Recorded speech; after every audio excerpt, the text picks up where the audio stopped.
Hi, thank you for joining me today. Today we're going to be talking about how not to build a fire to roast marshmallows in your backyard. One of the things you'll need if you're successful or unsuccessful, as I was in this attempt, is you'll need something to hold your fire. In this case, I'm using my Weber grill.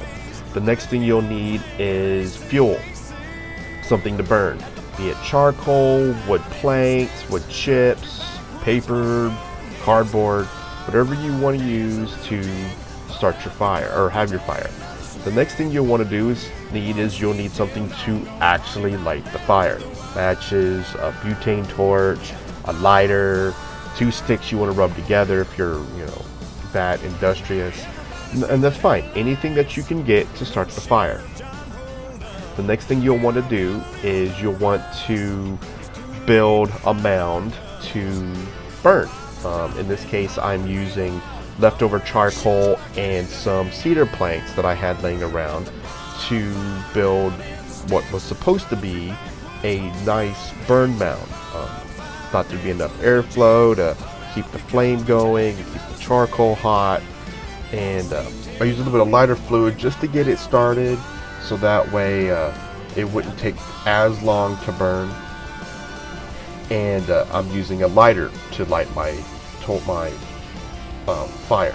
So what I did was, after I got the coals mounted in the middle, soaked it with a little bit of lighter fluid, and arranged my cedar planks, although miserably apparently, that I proceeded to light the fire, which lit spectacularly. Beautiful fire. Came out the top. It had enough fuel to come through between the planks. One thing I did forget to do, if you're using a grill and you have a bottom vent, open the vent. I forgot to, which is why the fire is spectacular at first. It burns off all the lighter fluid. It actually ignites the coals. However, it very quickly and starts to die, and slowly and miserably starts to become just cinders and nice orange glow in the coals. When you're lighting a fire, make sure you actually have adequate airflow.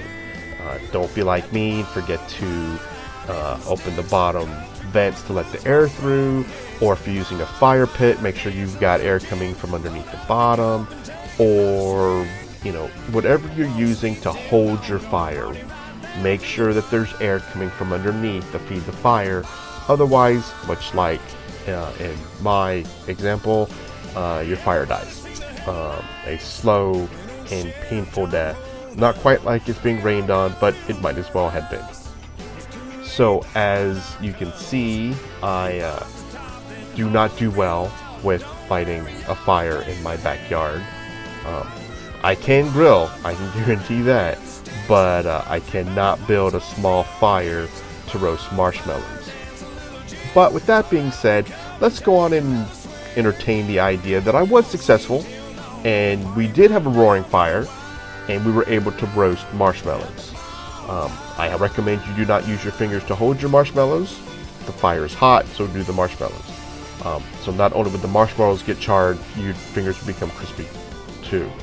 So they make special forks that you use to roast marshmallows. You could use a clean stick from your yard, or a small branch from a tree, or even bamboo skewers for shish kebabs or anything of that nature.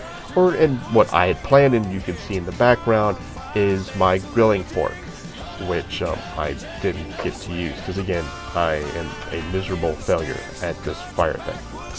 So with that said, after you